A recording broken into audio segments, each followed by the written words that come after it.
When you begin Sekiro, you suck. You get slapped by everything. The first 4 to 5 hours of Sekiro consist of you dying over and over and over again. Yet, by the time you reach the end of the game, you are a sword-wielding demigod, parrying attacks with your eyes closed and building your enemy's posture with ease.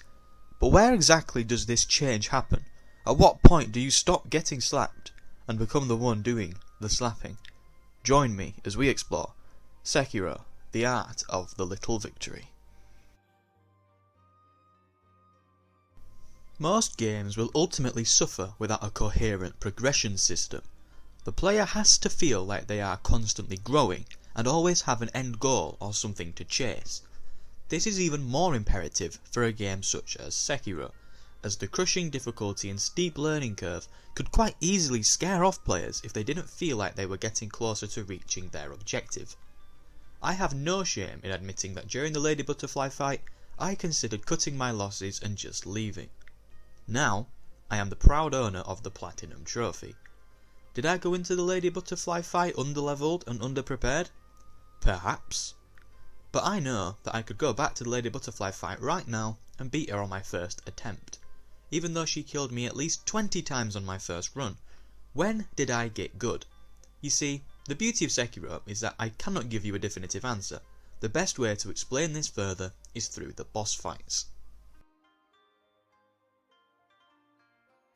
In most games, death is a punishment for your failure. You, the player, failed. You are presented with a task and you failed to complete it. You lost. You suck. But this isn't the case with Sekiro. None of your deaths in Sekiro are failure. Aside from a couple of instances, every time that I died, I knew why I died, and more importantly, I know what I did wrong that led to my death. If I did something wrong, then surely that means I failed. Plot twist, no it doesn't. So a boss kills you. You know what move killed you, so you now know how the enemy telegraphs that specific attack, and now know how to counter it. You don't do what you did last time. Sekiro is brutal in the sense that it forces you to master a boss before you can beat it, and I cannot think of another game that does this on such a consistent basis. In Dark Souls 3, for example, I beat Vort of the Boreal Valley on my first try. How did I do that? I have absolutely no idea. I just rolled around and smashed his booty. This isn't me claiming to be a gaming god. In fact, I didn't actually finish Dark Souls 3. So how can a complete scrub like myself have the Platinum Trophy in a game as difficult as Sekiro? Well, I'll tell you how. By dying a hell of a lot.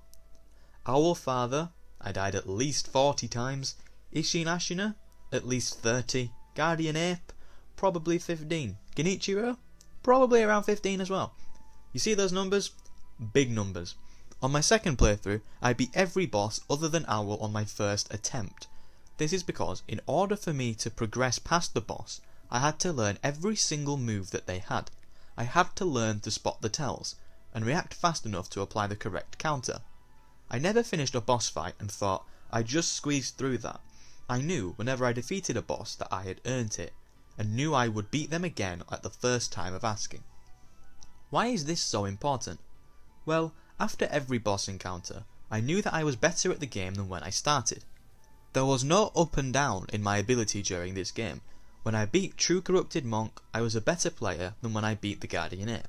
And when I beat the Guardian Ape, I was a better player than when I beat Genichiro. And when I beat Genichiro, I was a better player than when I beat Gyobu. This isn't a game where I suddenly became good and stopped dying.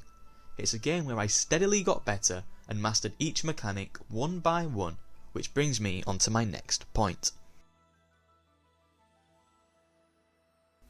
None of the bosses exist simply to frustrate you. Apart from Headless, if we're counting mini-bosses. Actually, even he forces you to manage terror. So there you go, I've proved my point by accident. That's how strong my argument is. Allow me to explain. Every boss in the game forces you to master a specific mechanic that you won't be able to beat the game without. Genichiro outright demands that you fully master the parry mechanic. You simply will not beat him without it. I died a lot to Genichiro, but my second playthrough I don't even think I got hit.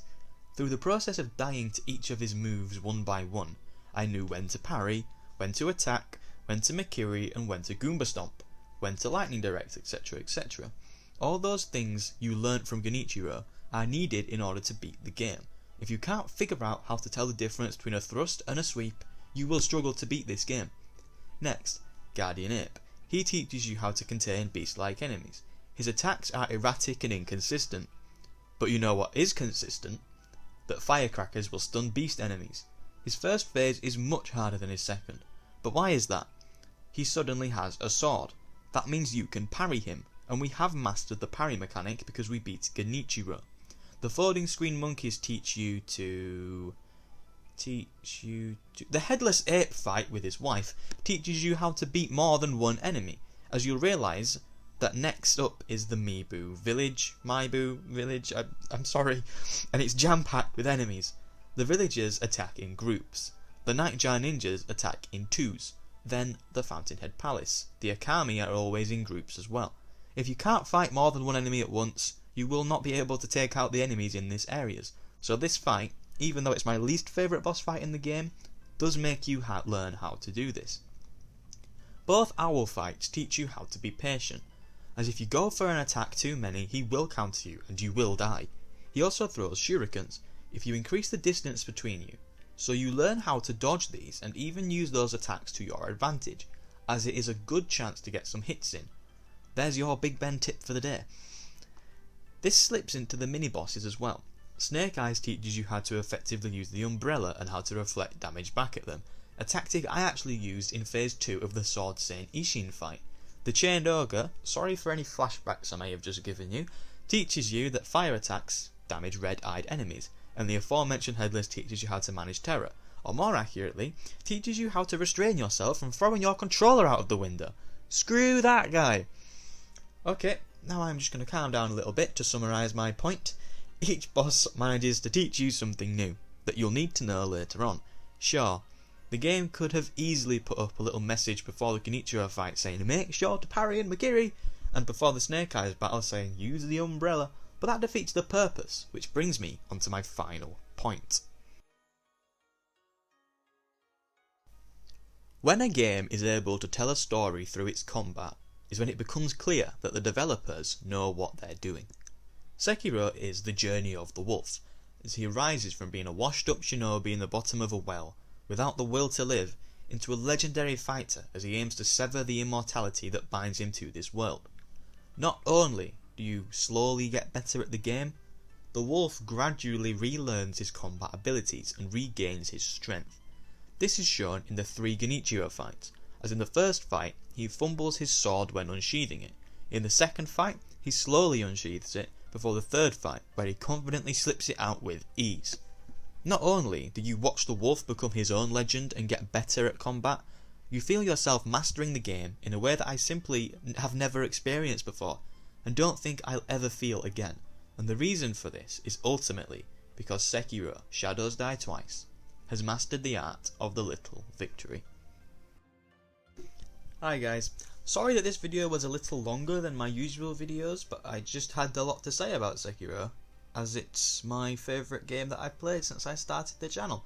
So if you managed to make it this far, then I thank you from the bottom of my heart, as I put a lot of effort into this one. So if you enjoyed it, then please consider leaving a like, and if you want to see more videos just like this one, then maybe subscribe. I assure you I'm not done talking about Sekiro, and will have a boss ranking coming out very soon. So have a nice day guys, and goodbye.